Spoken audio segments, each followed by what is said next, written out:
The Desire of Ages, written by Ellen G. White. Chapter 2, The Chosen People. For more than 1,000 years, the Jewish people had awaited the Savior's coming. Upon this event, they had rested their brightest hopes. In song and prophecy, in temple rite and household prayer, they had enshrined his name, and yet at his coming they knew him not. The beloved of heaven was to them as a root of a dry ground.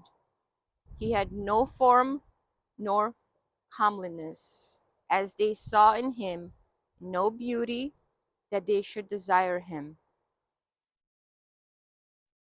He came unto his own, and his own received him not. Isaiah 53, verse 2, and John 1, verse 11. Yet God had chosen Israel. He had called them to preserve among men the knowledge of his law, and of the symbols and prophecies that pointed to the Savior. He desired them to be as wells of salvation to the world. What Abraham was in the land of his sojourn, what Joseph was in Egypt, and Daniel in the courts of Babylon, the Hebrew people were to be among the nations. They were to reveal God to men. In the call of Abraham, the Lord had said, I will bless thee, and thou shalt be a blessing, and in thee shall all families of the earth be blessed. Genesis 12, verse 2 and 3. The same teaching was repeated through the prophets. Even after Israel had been wasted by war and captivity, the promise was theirs. The remnant of Jacob shall be in the midst of many people, as a dew from the Lord, as the showers upon the grass, that tarrieth not for man, nor waiteth for the sons of men. Micah 5, verse 7. Concerning the temple at Jerusalem, the Lord declared through Isaiah, Mine house shall be called an house of prayer for all peoples. Isaiah 56, verse 7. But the Israelites fixed their hopes upon worldly greatness. From the time of their entrance to the land of Canaan, they departed from the commandments of God and followed the ways of the heathen. It was in vain that God sent them warning by his prophets. In vain they suffered the chastisement of heathen oppression. Every reformation was followed by deeper apostasy. Had Israel been true to God, he could have accomplished his purpose through their honor and exaltation. If they had walked in the ways of obedience, he would have made them high above all nations which he had made, in praise and in name and in honor. All people of the earth, said Moses, shall see that thou art called by the name of the Lord, and they shall be afraid of thee.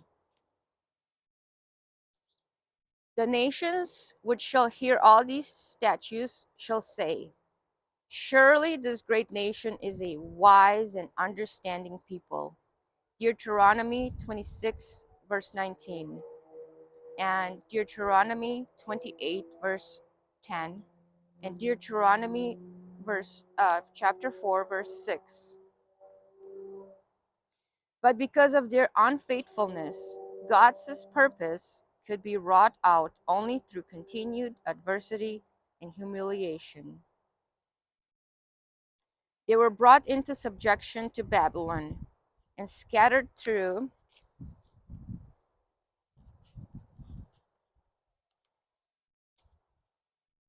the lands of the heathen. In affliction, many renewed their faithfulness to his covenant, while they hung their harps upon the willows and mourned for the holy temple that was laid waste. The light of truth shone out through them, and a knowledge of God was spread among the nations. The heathen systems of sacrifice were a perversion of the system that God had appointed, and many a sincere observer of heathen rites learned from the Hebrews the meaning of the service divinely ordained, and in faith grasped the promise of a Redeemer. Many of the exiles suffered persecution. Not a few lost their lives because of their refusal to disregard the Sabbath and to observe the heathen festivals. As idolaters were roused to crush out the truth, the Lord brought his servants face to face with kings and rulers, that they and their people might receive the light. Time after time, the greatest monarchs were led to proclaim the supremacy of the God whom their Hebrew captives worshipped. By the Babylonish captivity, the Israelites were effectually cured of the worship of graven images. During the centuries that followed, they suffered from the oppression of heathen foes until the conviction became fixed that their prosperity depended upon their obedience to the law of God. But with too many of the people, obedience was not prompted by love. The motive was selfish. They rendered outward service to God as the means of attaining to national greatness.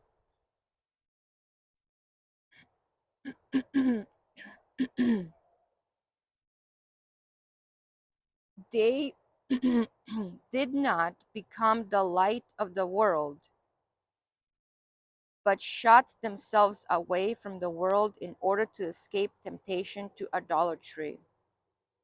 In the instruction given through Moses, God had placed restrictions upon their association with idolaters, but this teaching had been misinterpreted.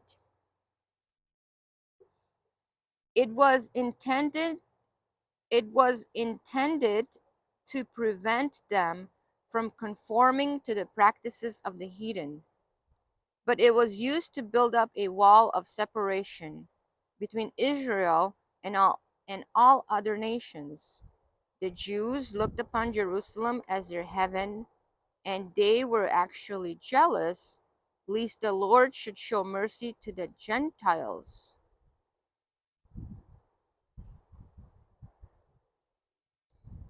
After the return from Babylon, much attention was given to religious instruction.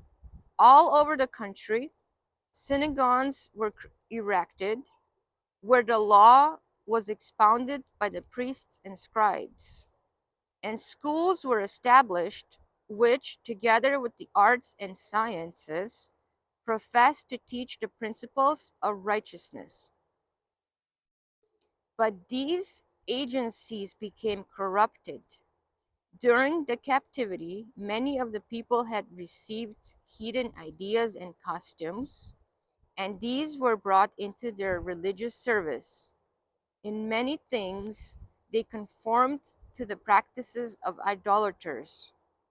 As they departed from God, the Jewish in a great degree lost sight of the teaching of their ritual service. That service had been instituted by Christ Himself. In every part, it was a symbol of Him, and it had been full of vitality and spiritual beauty. But the Jews lost their spiritual life from the ceremonies and clung to the dead forms. They trusted the sacrifices and ordinances themselves instead of resting upon Him to whom they pointed. In order to supply the place of that which they had lost, the priests and rabbis multiplied requirements of their own, and the more rigid they grew, the less of the love of God was manifested. They measured their holiness by the multitude of their ceremonies, while their hearts were filled with pride and hypocrisy. With all their minute and burdensome injunctions, it was an impossibility to keep the law. Those who desired to serve God and who tried to observe the rabbinical precepts toiled under a heavy burden. They could find no rest from the accusings of a troubled conscience. Thus Satan worked to discourage the people, to lower their conception of the character of God, and to bring the faith of Israel into contempt. He hoped to establish the claim put forth when he rebelled in heaven, that the requirements of God were unjust and could not be obeyed. Even Israel, he declared, did not keep the law. While the Jews desired the advent of the Messiah, they had no true conception of his mission. They did not seek redemption from sin, but deliverance from the Romans. They looked for the Messiah to come as a conqueror, to break the oppressor's power, and exalt Israel to universal dominion. Thus, the way was prepared for them to reject the Savior. At the time of the birth of Christ, the nation was chafing under the rule of her foreign matters and racked with internal strife.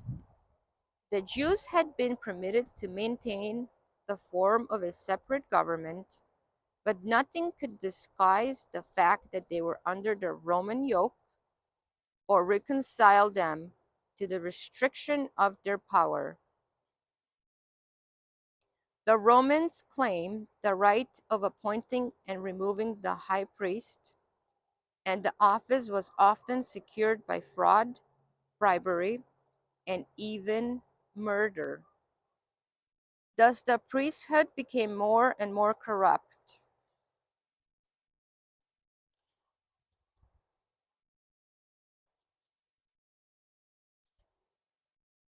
Yet,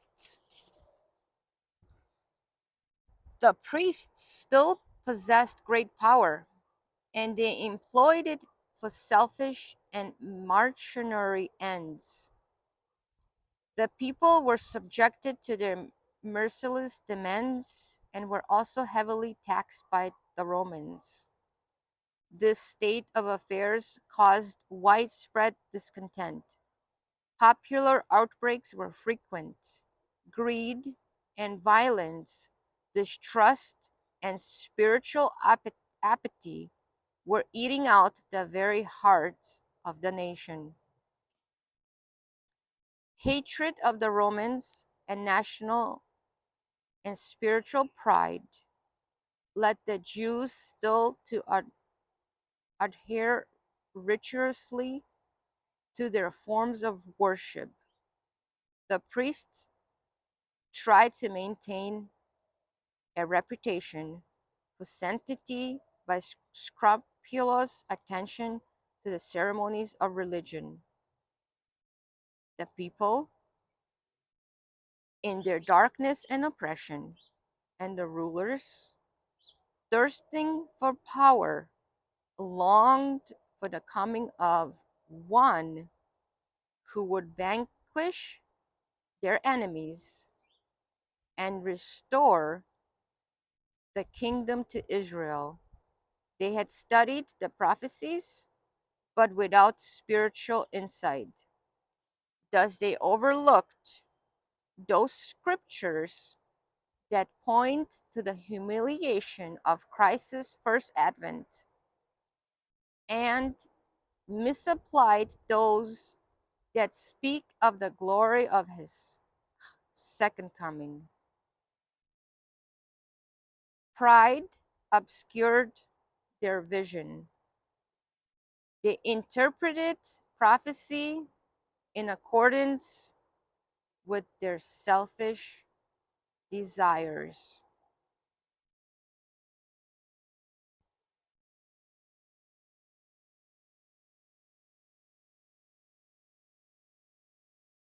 They had studied the prophecies, but without spiritual insight.